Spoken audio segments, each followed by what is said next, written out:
அப்படித்தாங்க நாங்களும் சொல்லிட்டு இருக்கிறோம். அவர் தெரிஞ்சு பேசுகிறாரா தெரியாது பேசுகிறா தெரியல. எங்கள் கூட்டணிக்கு யார் தலைமை சொல்லுங்கள்? யாருக்கு தலைமை? யாருக்கு தலைமை? அதிமுக தான் தலைமை. எங்கள் கூட்டணி பேச்சுவார்த்தை நடக்கின்ற பொழுது அனைத்து இந்திய அண்ணா திராவிட முன்னேற்ற கழக தலைமையில் தான் அதிமுக தான் ஆட்சி அமைக்குன்னு சொல்லியாச்சுல்ல. அப்புறம் அவரோட தான் காங்கிரஸோடு சேர்ந்துருக்காரு.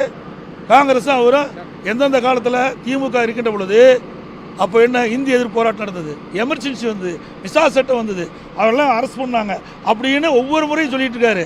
அது மட்டும் இல்லை, கலைஞருடைய பிறந்தநாள் வருகின்ற நூற்றாண்டு விழா வருகின்ற பொழுது ஒரு கண்காட்சி நடத்துகின்ற பொழுது திரு ஸ்டாலின் அவர்கள் மிசா சட்டத்தில் சிறை இருக்கிற மாதிரி காட்டினாங்க.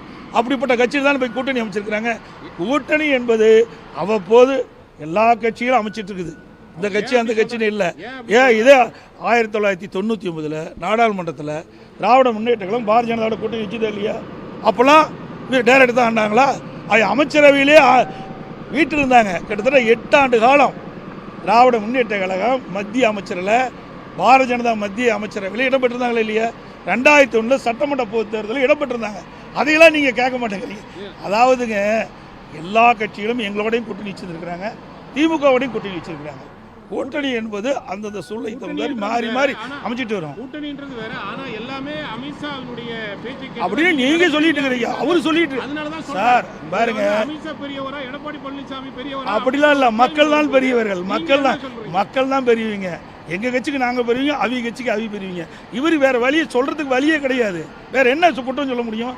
அனைத்து இந்திய அண்ணா திராவிட முன்னேற்ற கழக ஆட்சி சிறப்பான ஆட்சி. எங்க ஆட்சி பத்தி குறை சொன்னா நாங்க பதில் சொல்லுவோம். எப்போ பார்த்தாலும் மதவாத கட்சி அப்படி மதவாத கட்சியில் நீங்க எப்படி போய் சேர்ந்தீங்க? நீங்க 8 ஆண்டு காலம் நீங்க அமைச்சரவை இடம்பெற்றிருந்தீங்களே, அப்பெல்லாம் மதவாத கட்சி இல்லையா? அதே கட்சி தானே இப்போ தொடர்ந்துட்டு இருக்குது. வேற கட்சி வந்துருக்குது. வேற வேற வேற அந்த நிதியில் பிரைம் மினிஸ்டர் மாறலாம், அமைச்சர் மாறலாம், ஆனால் கட்சி பாரதிய ஜனதா கட்சி தான். அந்த கொள்கை அதே கொள்கை தான். ஆனால் வேண்டுமென்றே திட்டமிட்டு வேறு எங்களை குறை சொல்வதற்கு எதுவும் இல்லாத காரணத்தினால இப்படிப்பட்ட ஒரு குறையை கண்டுபிடிச்சி ஒரு தவறான செய்தியை, அவதூறான செய்தியை முதலமைச்சர் பரப்பி வர்றாரு. திராவிட முன்னேற்ற கழகம் தோல்வி பெறுவது உறுதி. எந்த காலகட்டத்திலையும் வெற்றி பெறாது. அதிமுகவை பொறுத்த வரைக்கும் கடந்த 4 ஆண்டு காலம் சிறப்பான ஆட்சி கொடுத்தோம்.